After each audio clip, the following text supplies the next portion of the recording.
Ang yabang, Aba, ang yabang. Naghakot na naman ng medal. Magandang umaga. Pagkalabas nga namin ng bahay, ito nakita namin. pasyente. Tingnan nyo. Nakaswero pa yan. Dala-dala ng swero. Tingnan nyo guys yung mga pasyente nila dito. Pagala-gala yung mga pasyente dito. Pagdating nga namin sa headquarters ay marami na rin tao. At nandito na rin yung iba naming mga kasama. So nagbihis muna kami ni Yen. Nag-start na! So 80% ng mga tao dito is foreigner as this is a foreigner taekwondo exhibition festival. And I am so excited na kinakabahan.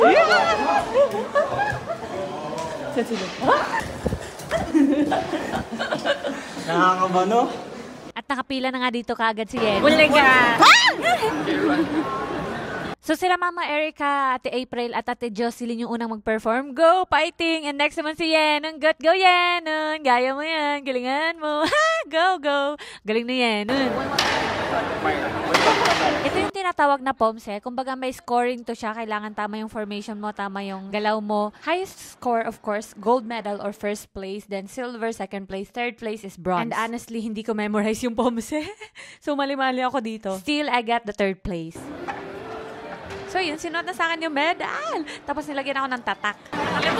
Nakalimutan ko na wala ako. 1 down and more to go. Pero aalis muna ako dahil meron akong dentist today. Oh my gosh. Hindi pwedeng hindi ako bumisita sa dentist. Buti na lang malapit lang yung dentist ko dito. Nandun lang yung taekwondo namin sa taas. Tapos nandun na yung dentist ko doon. Buti na lang talaga malapit lang. Mga 700 meters yung distance. So tinakbo ko na.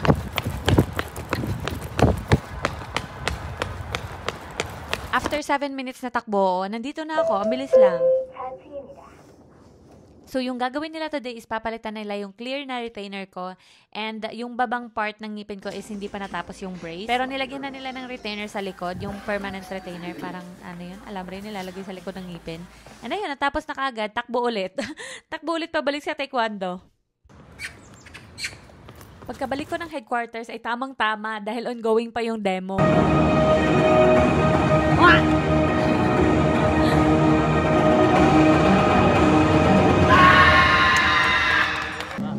Balik na ako.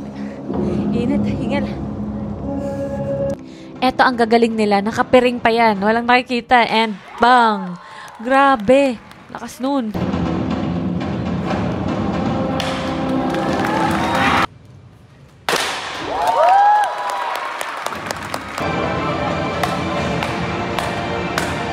Eto si ate, nagtutornado. Go! Ay, grabe. Nakakahilo yung ganyan. First time mo nakakita ng ganyan? First time nakakita? After demo? Oo.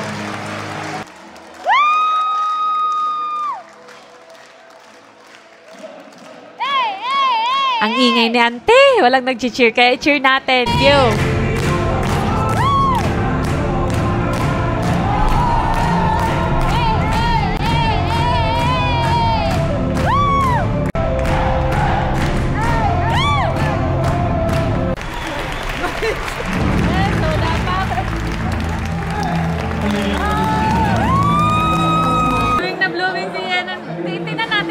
Glitters pa yung ano niya mata. Kainan na. Kainan na nga and provided din nila yung food. Ayan ang pagkain. Bulgogi rice with egg.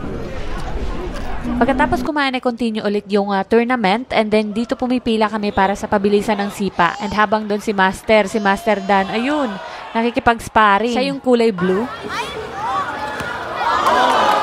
Ayun, puntos. Kada tama, puntos. And dito na kami ni Yenon. Sige, go. Pabilisan ng sipa. 40 seconds na tuloy-tuloy yung sipa. And kapag pagod na, kagaya niyan, isa na lang yung paa na sinisipa. And I got the first place. And si Yenon is third place. Ayan. Congratulations sa atin. And naman si Mama. Go, Mama. Kaya mo yan. Dito nakikita yung bilang ng mga sipa. May sensor doon sa sinisipa. And eto, grabe. Ang sakit sa kamay. Nakuha dito ni Yenon ang first place. Ang galing ni Yenon. Ang lakas ko, di ba? Ang lakas sumigaw. Yet, I got the second place. O dito, di ba? Si Yenon ang first place. Congratulations kay Yenon. O, pak! Dito naman ay pataasan ng sipa. And go, Yenon. O, pak!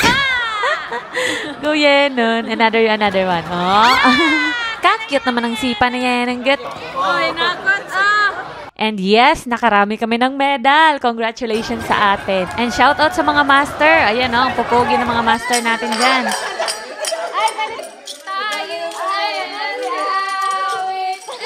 Saktong-sakto magpapasko, pwede itong ipang-caroling yung mga medal. And yes, isi-celebrate natin ang ating successful tournament. Congratulations everyone!